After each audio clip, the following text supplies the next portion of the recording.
আমি এখানে বানাচ্ছি পটলের রসা। তার জন্য আমি প্রথমে আলুগুলো সেদ্ধ বসিয়ে দেবো নুন দিয়ে।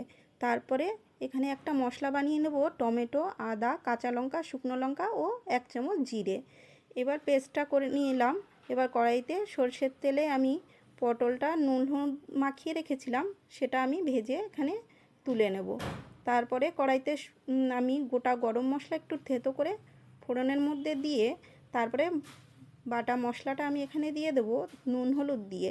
তারপরে নাড়তে থাকবো এখানে যতক্ষণ না মশলা থেকে তেলটা আলাদা হয়ে যায়।